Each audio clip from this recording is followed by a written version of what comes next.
Hey, good day. Since na may time, ni anime sa balay sa kong ate ug sa iyang husband diri sa Liloy. Taod-taod na pod wala mi nakabisita diri. Last time diri ko wala pay kural, maong naglisod pa ko unsaon pagabri ang putahan. Wala na ko manawag, diretso ra ko sulod kay kabalo man kung nara sila sa sulod. Naka-chat pa man siya nako ug maayo daw nga niadto mi kay naa daw nangka.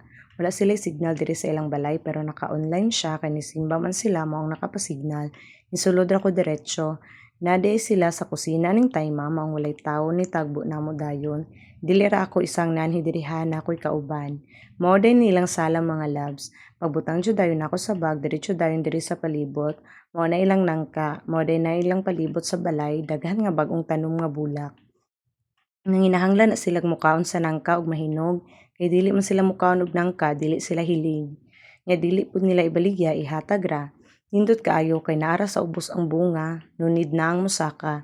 Actually, kadaan hinamot diri dili pwede way food trip. Dapat na jud. Iyang husband ang gakuha sa nangka kay bugat manggod, tas siya ra pud ni buak pero ako ang naghinlo og padayon kay nilakaw sila para mopalit og pagkaon namo. Mao din ang akong ate katong naka-dress.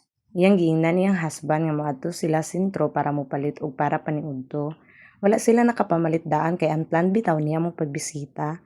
Nakabalo siya nga moadto mi na sila sa simbahan, dayon kami naabot na pud sa sentro sa Liloy.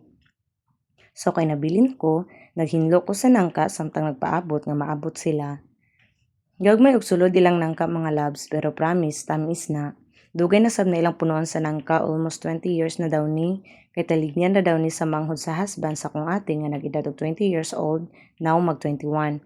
Usag yun ang nangka nga mong ginaanhin diri sa ilaha kay mahal man gud ang nangka sa fruit stand diri kay libre ra man and besides pag naami diri makapahulay jud ka, makawala og stress kay malinawon kayo ang palibot. Distansya gamay ang mga silingan good. Naabot na day silang ating mga labs mao to nagluto dahil nagpaniudto pag human ako sa nangka. Dili pwede og sinugbang isda.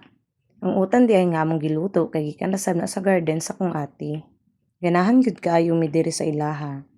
Kay peaceful kaayo. Mao ra to. Thank you.